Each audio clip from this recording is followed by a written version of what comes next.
बिस्मिल्लाहिर्रहमानिर्रहीम। मजीद चाचा बड़े खुश थे कि आखिरकार 30 साल परदेश काट कर अब वो हमेशा के लिए पाकिस्तान जा रहे थे। हर किसी से गले मिल रहे थे, इनके चेहरे पर खुशी नुमायां थी।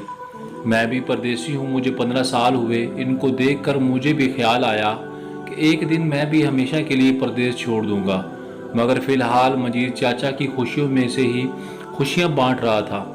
सारी रात मजीद चाचा ने खुशी से जाग कर गुजारी। अगली सुबह उन्हें एयरपोर्ट छोड़ा और वापस आ गया। मैं अपने कामकाज में लग गया और मजीद चाचा पाकिस्तान पहुंच गए।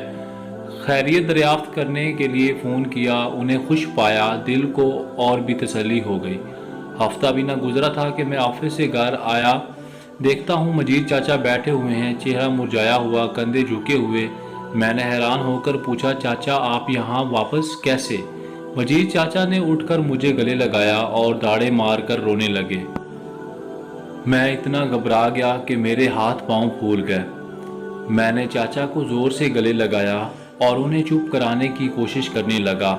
चाचा के आंसू शायद पाकिस्तान में ही खुश हो चुके थे। मैंने खाना बनाया, मजीद चाचा नमाज पढ़ने लग गए। खाने से फारिग होकर मैंने दरियाफ्त किया, चाचा बताएं तो सही हुआ क्या है?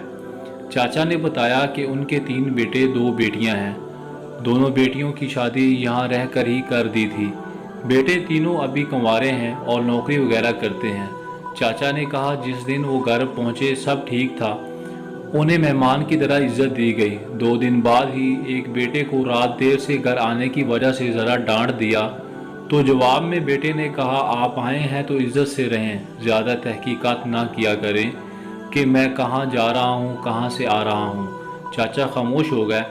अगले रोज़ चाचा ने खुद ही इस बेटे को पास बिठाकर उससे मदद की और उसका मूड ठीक किया। मज़ीद 2 दिन गुजरे तो दरवाजे पर दस्तक हुई। बाहर कोई लड़का उसके बड़े बेटे को बुलाने आया था।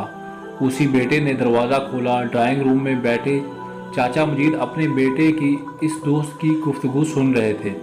दोस्त कह रहा था 4 दिन हो गए हैं, तू रात को बाहर नहीं आता, हम तेरा इंतज़ार करते रहते हैं।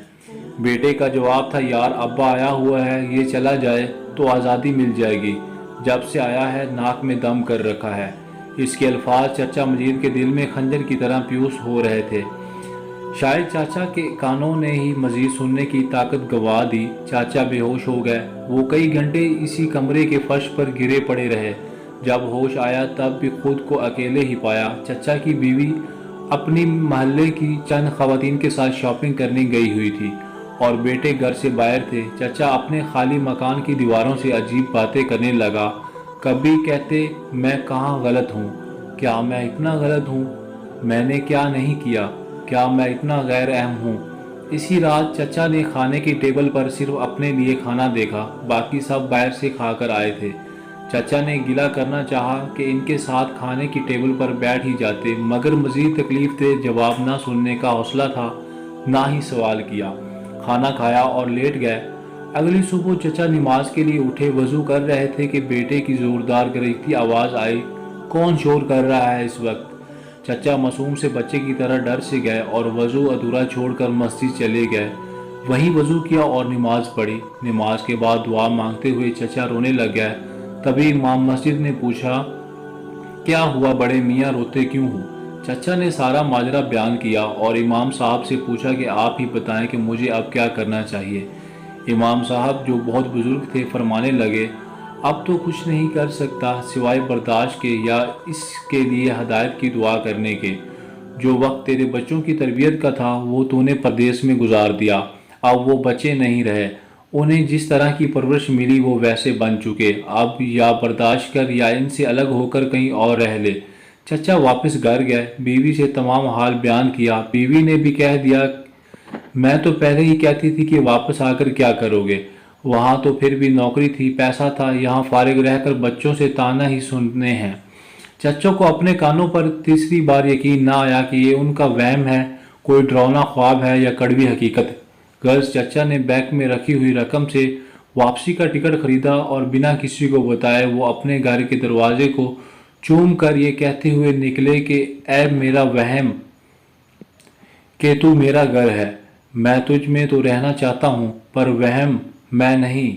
چچا کی باتیں سن کر میری آنکھوں سے آنسو نکلے، میرے سینے تک کو تر کر گئے۔ سناٹے کو توڑتے ہوئے مجید چچا کی ہلکی سی آواز نکلی، جہاں میں اب پاکستان کبھی نہیں جاؤں گا۔ جب میں نہ رہا تو مجھے یہیں پردیس میں ہی دفن کر دینا۔ میں چچا کے ساتھ لپٹ کر زور زور سے رونے لگا، کیونکہ میرا دل بھی ڈرتے ہوئے کہہ رہا تھا کہ کہیں پاکستان میں بنایا گیا میرا گھر بھی وہم تو نہیں۔